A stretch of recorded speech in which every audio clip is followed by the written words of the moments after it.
What's going on, guys? Another quick video on the 2021 Tenere 700, Yamaha Tenere 700. I guess this will be part two. Um, the only thing that's different at this point are the pegs. I believe that's the only thing that I've put on since the last video. I know I got caught in the rain on the last one, so I can't quite remember all that I talked about, but the biggest difference is I just put that sticker on the Camel Adventure pegs. I think that's about it. Still waiting on the sticker from my graphics company. I'm gonna go ahead and have them send me these in black. This is just the pure plastic, so I'm going to put black on here just to cover it up, because if I want to put some bags on, I actually have some bags on order.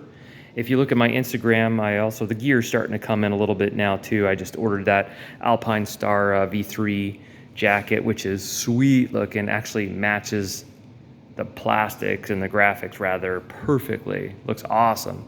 Nice heavy set jacket. It is not a Florida jacket for the summer. It is definitely more of the winter style jacket, which I usually actually don't wear a jacket. I know it's horrible when riding here in the summer. It's just so freaking hot. So anyways, got that. You'll see a picture of that on my Instagram. And I guess that's about the only difference. So really what I wanted to do is about 300 miles on this now, and wanted to give a quick review on what I actually think of the bike, not so much the mods that I've done on it.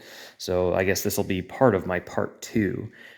I've done about 70 miles, 50 to 70 miles off-road on this bike so far. Nothing intense, really gravel roads, dirt roads, a little sand here and there.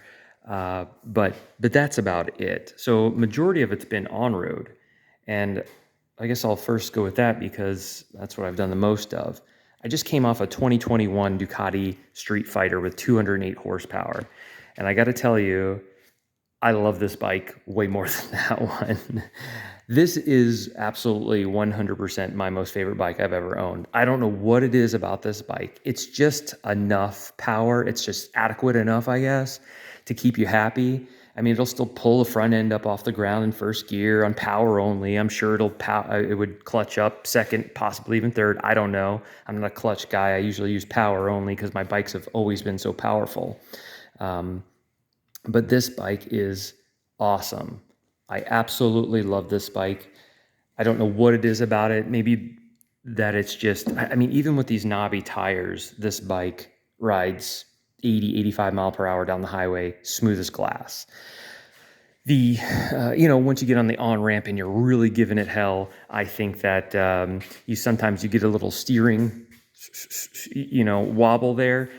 But then I think I catch myself and I let off you've got this intense grip going. And I think that's half the people's problem is they're gripping so hard when they're trying to go fast that they end up doing their own head shake. And as soon as I let off a little bit, not on the power, but just on my grip, it smooths right out, no problem. So I've been riding the hell out of this on the road because everything is completely underwater here right now in Florida. I mean, in my part of Florida, Southwest Florida, it has been raining nonstop. That's the delay, actually, that's been going on in my house. That sucks.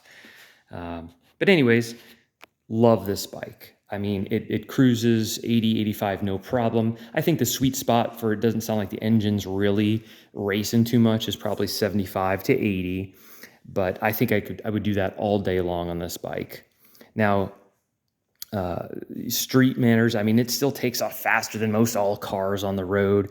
It's just adequate enough. It's just enough power to kind of keep you happy. It's such a fun bike. Absolutely love this bike. I've never been this stoked about a motorcycle in my life. I don't know what it is about it, but maybe it's just that you can just jump off the road and hit a trail, or I don't know. But so what we did off-road is I was with my buddy on his WR250R, and we went to some of the wildlife preserve places, which is kind of cool. It's 75,000 acres, a little nothing crazy because I don't have any of my boots and anything yet. A lot of it's in my storage unit while my house is being built. So I did order some boots because I do want to get a little crazier off-road with it. But man, if you're doing 60 miles an hour on a dirt road and you just gun it, and it'll still spin the tire. I mean, the power is instant on this bike.